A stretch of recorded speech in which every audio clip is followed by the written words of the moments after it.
السلام علیکم ورحمۃ اللہ وبرکاتہ۔ آج کا ٹاپک اور عنوان ہے مصیبتوں کے ہجوم سے نکلنے کا نبوی راستہ۔ ارشاد فرمایا کہ دوستو، حضور صلی اللہ علیہ وسلم کا ارشاد ہے، جو شخص استغفار کو لازم کر لیتا ہے تو کیا انعام ملے گا کہ اللہ تعالیٰ اس کو ہر تنگی سے نکال لیں گے۔ جو شخص مصیبتوں سے نہ نکل رہا ہو وہ حضور صلی اللہ علیہ وسلم کا بتایا ہوا وظیفہ پڑھے تو انشاءاللہ ہر پریشانی راحت میں بدل جائیں گی، کیونکہ شفا کا اور راحت کا نسخہ خود اللہ تعالیٰ نے اپنے محبوب کے ذریعے بتایا ہے۔ میرے شیخ شاہ ابرار الحق صاحب رحمۃ اللہ علیہ نے فرمایا کہ بعض لوگ گناہ نہیں چھوڑتے مگر وظیفے بہت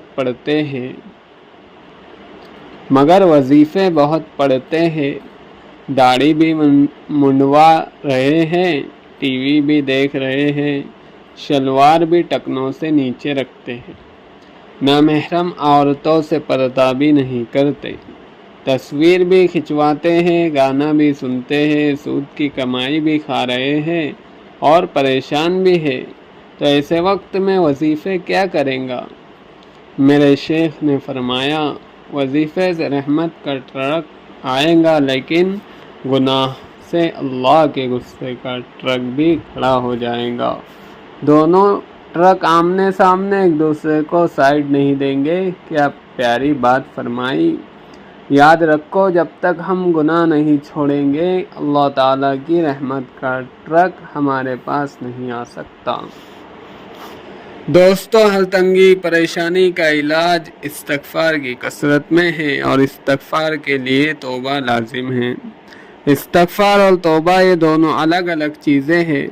علامہ آلوسی رحمۃ اللہ علیہ فرماتے ہیں کہ اگر استغفار اور توبہ یہ دونوں الگ الگ نہیں ہوتے تو اللہ تعالیٰ حرف عطف ان دونوں کے درمیان نازل نہ فرماتے۔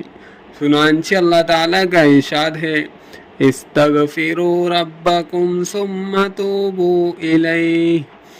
استغفار کے معنی ماضی سے معافی مانگ لو، توبہ کے معنی آئندہ آپ کو ناراض نہیں کریں گے۔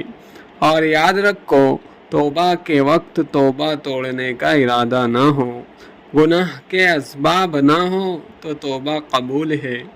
اگر گناہ کے اسباب رکھے ہوئے ہیں تو گویا کہ ابھی پکی توبہ نہیں کی، صرف زبانی توبہ کی۔ اگر پکی توبہ ہوتی تو یہ ظالم گناہوں کے جتنے اسباب ہیں ان سب کو ختم کر دیتا۔ بالکل۔ اللہ تعالی ہم سب کو عمل کی توفیق عطا فرمائے، سچی پکی توبہ کی توفیق نصیب فرمائے۔ السلام علیکم۔